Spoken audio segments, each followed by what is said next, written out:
اب بیٹھ جاؤ بھی بس، اب باقی بعد میں کھینچ لینا، اب تشریف رکھ بیٹا، بس کروا، آ جاؤ ادھر، آ جاؤ ادھر، آ جاؤ۔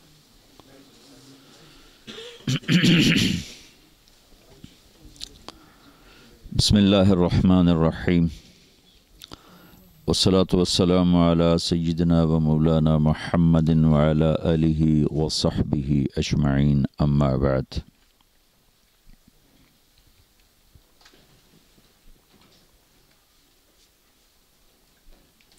اللہ تعالیٰ نے ہمیں زندگی گزارنے کا وہ طریقہ دیا ہے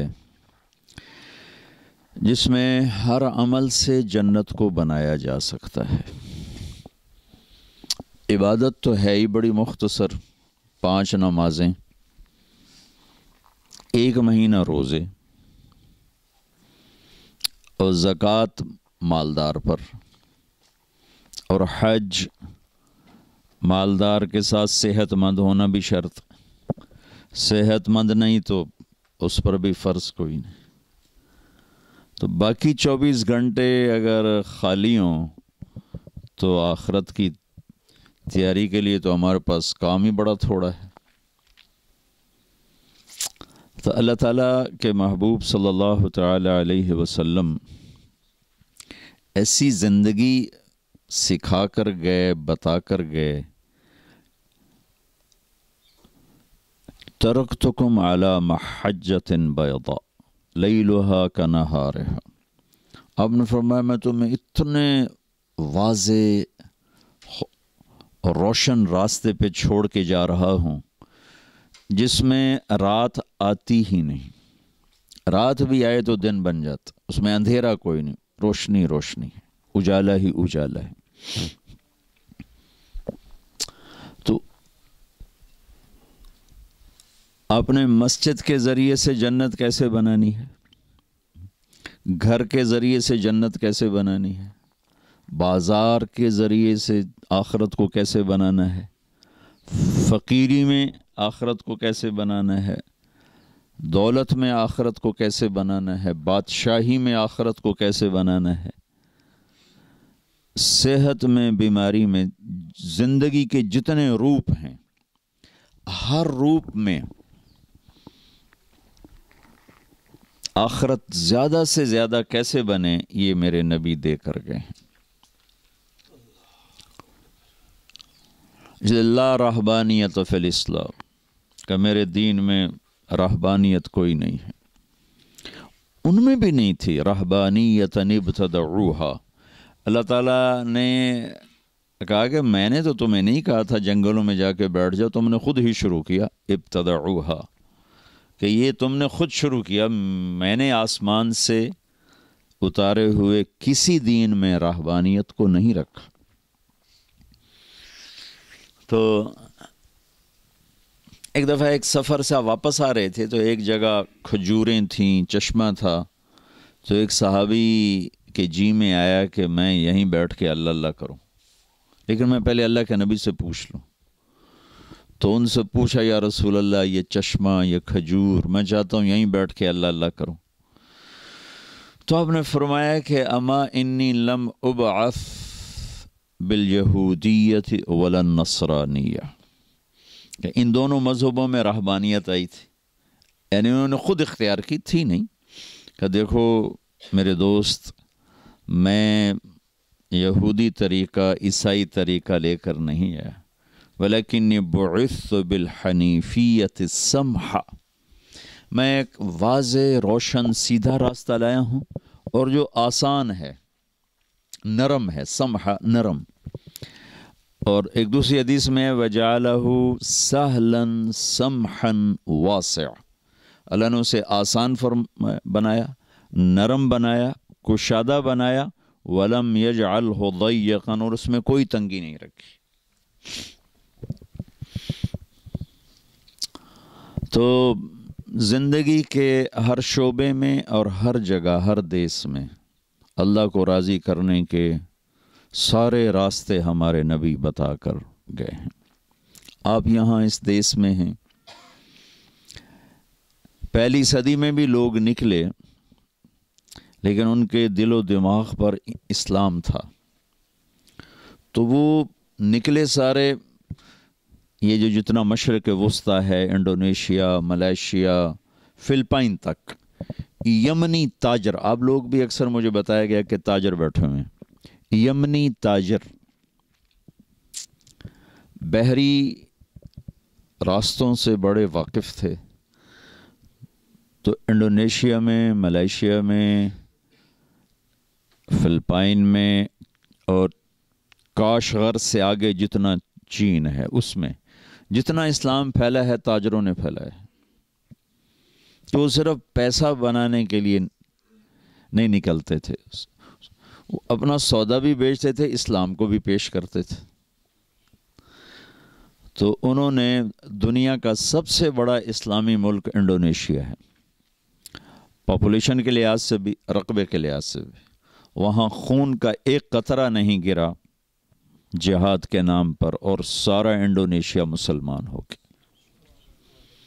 کچھ علاقوں میں رہ گئے غیر مسلم، ورنہ وہ 90-95% میں گیا انڈونیشیا مسلمان ہے، وہ بہت اچھے مسلمان ہیں، کوئی لڑائی نہیں، کوئی جھگڑا نہیں ہماری طرح، جھوٹے مقدمے، جھوٹی لڑائیاں، ناک کی انہوں دی ناک کنجا ہی کوئی نہیں تو لڑتے ہی کوئی نہیں۔ جتنا ملائیشیا ہے اس میں کہیں تلوار نہیں چلی اور سارا اسلام پھیل گیا۔ فلپائن میں اب اس وقت 17% مسلمان ہیں، ایک دور میں یہاں 70% مسلمان تھے، پھر جب اسلام کی محنت مٹی تو آہستہ آہستہ آہستہ اسپین نے قبضہ کیا وہاں، تو اس سے بہت بڑا فرق پڑا اور بہت ساری نسل اسلام سے نکل گئی۔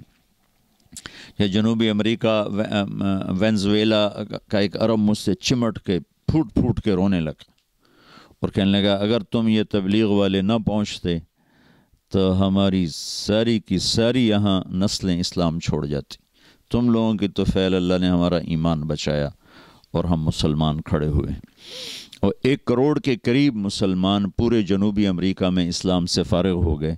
کسی نے ان کو تبلیغ نہیں کی، ان کو ماں باپ نے بتایا نہیں، صرف کمانے میں لگے رہے، کمانے میں لگے رہے، تو اگلی نسل جب وہ مرے تو اگلی نسلوں کو پتہ ہی نہیں تھا کہ ہم کون ہیں۔ اس طرح ان کے اندر اسلام سے نکلنا کوئی کسی اسکیم کے تحت نہیں ہوا، ماں باپ کی غفلت کی وجہ سے ہوا کہ دن رات بس کمانے میں کمانے میں کمانے میں، تو اولاد کو ٹائم نہیں دیا، تو بہت کمزور نکلے۔ آگے وہ مر گئے تو ان کو پتہ ہی نہیں تھا کہ ہم کہاں سے آئیں اور کون ہیں۔ اربوں کی نسلیں اسلام چھوڑ گئی۔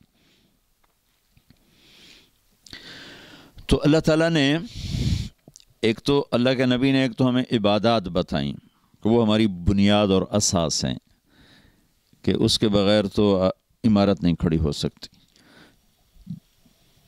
24 گھنٹے کی زندگی میں اگر آپ تجارت کر رہے ہیں تو سچائی اور دیانت اور امانت، التاجر الصدوق الامین، تجارت ہو، صداقت ہو اور امانت ہو، تو اللہ کے نبی نے کہا نبیوں کے ساتھ حشر ہوگا،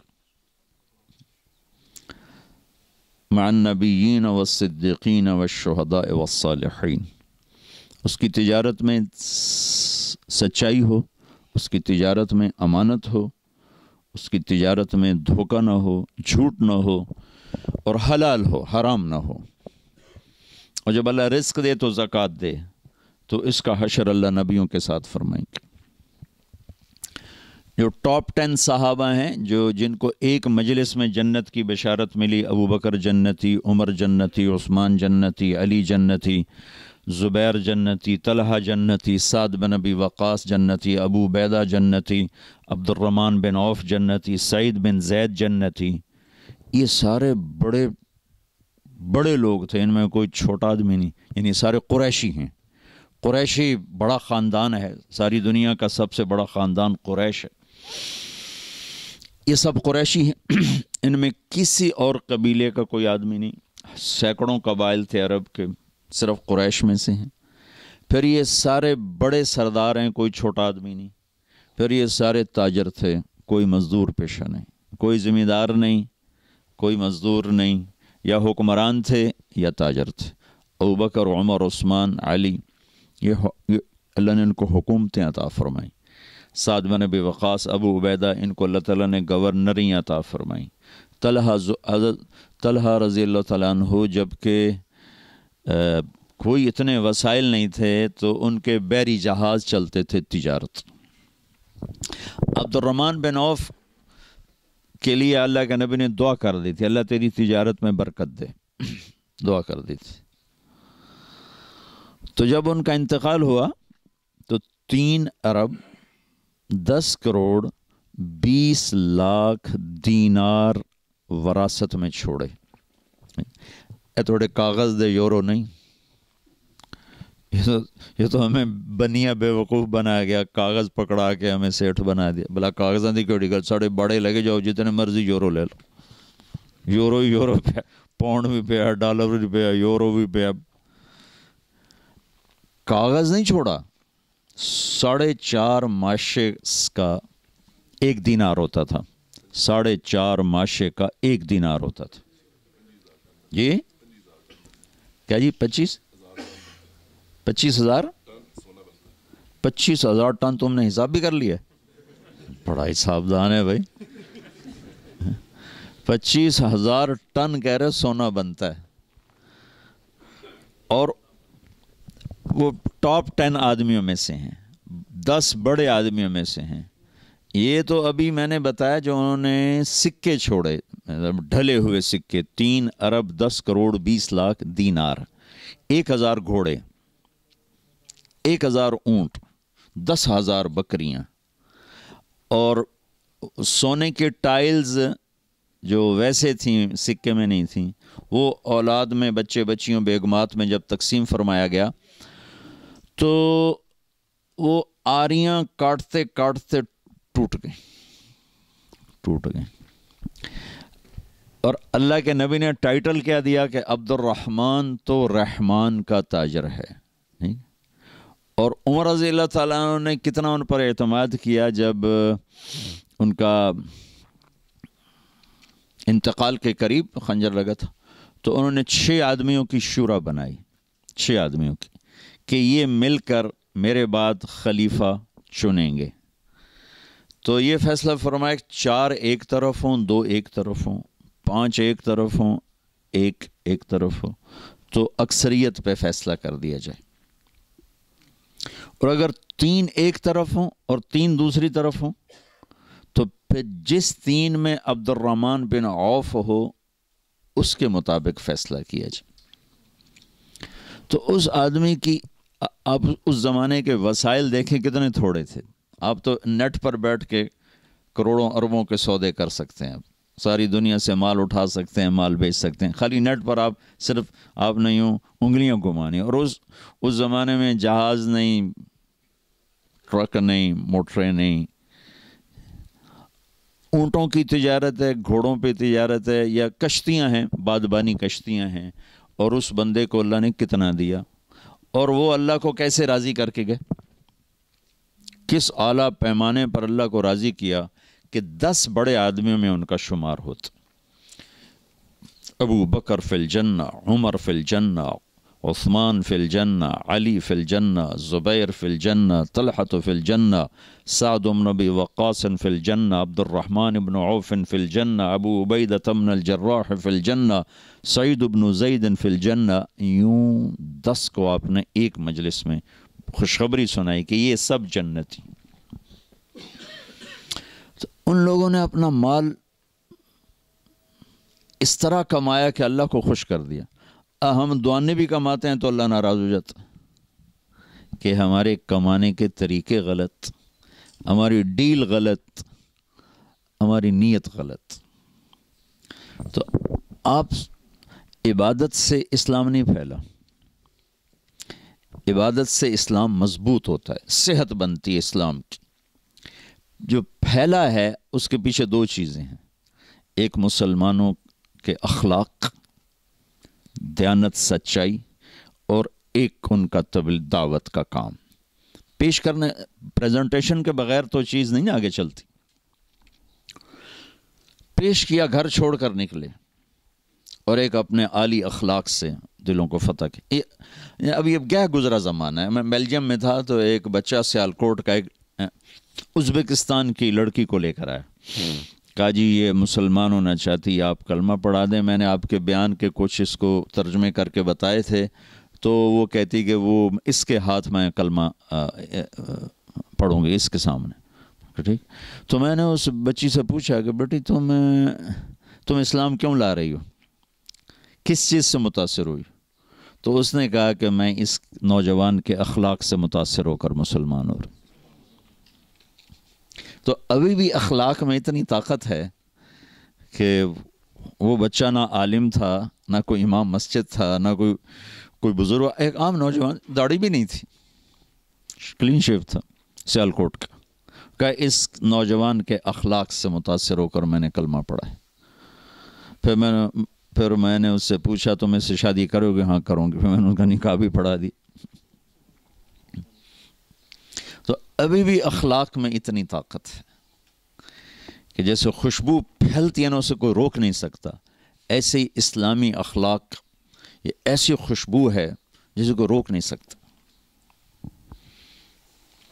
تو آپ بھائیوں کی خدمت میں گزارش ہے، آپ اور دنیا میں رہتے ہیں، اپنی اگلی نسلوں کو اسلام پر باقی رکھنا، خود اسلام پہ باقی رہنا، اور ان کے بھی اسلام میں آنے کے لیے سوچ بچار کرنا. اس کے لیے کوئی لمبے چوڑے وظیفے نہیں ہیں، صرف اپنے کردار کو ٹھیک کرنے کی ضرورت کہ آپ میں کوئی جھوٹ بولنے والا نہ ہو، کوئی دھوکہ دینے والا نہ ہو، اپنی تجارت کو غلط راستوں سے چلانے والا نہ ہو، کہ اسلام کے اصولوں پر تجارت قربان کرے، تجارت پہ اسلام کو قربان نہ کرے. کیونکہ منزل کے متعین کرنے سے راستے بدل جاتے.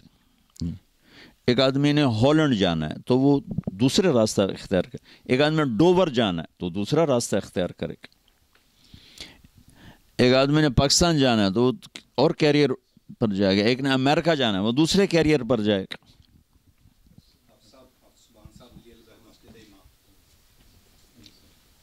تشریف رکھیں.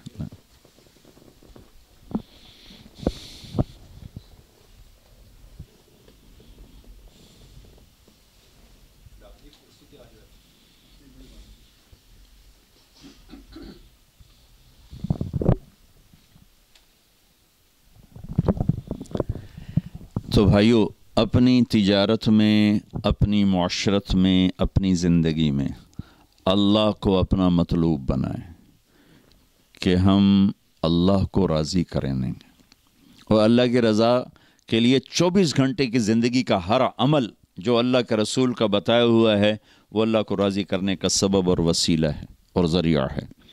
اللہ کے نبی نے فرمایا ابتساموں کا فی وجہ اخی کا صدقہ، تو کسی کو مسکرا کے مل تو یہ بھی تیرے لیے آخرت کا ذخیرہ ہے.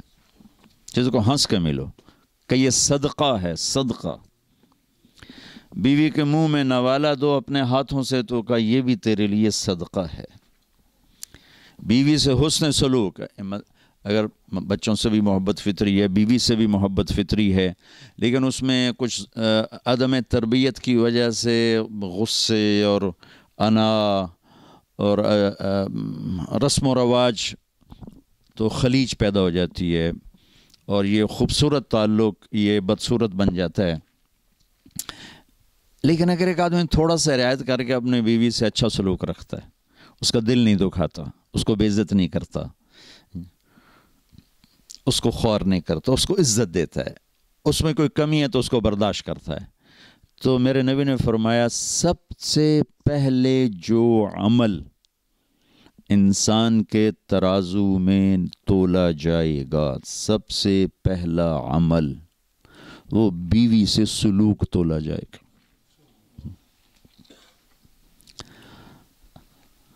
اب دیکھنا 24 گھنٹے کی ڈیلنگ ہے، کتنا بڑا ذخیرہ بن گیا. اگر یہی ٹھیک کر رہا ہوں تو کتنا بڑا ذخیرہ بن گیا. میں قرآن کتنا پڑھ لوں گا. میرا ایک دوست ہے، اللہ اس کی زندگی میں برکت دے، وہ تقریباً روزانہ ایک ختم کرتا ہے، اور 3 دن، ایک ہفتہ، ایک دن، یہ اس کے قرآن پڑھنے کا معمول ہے.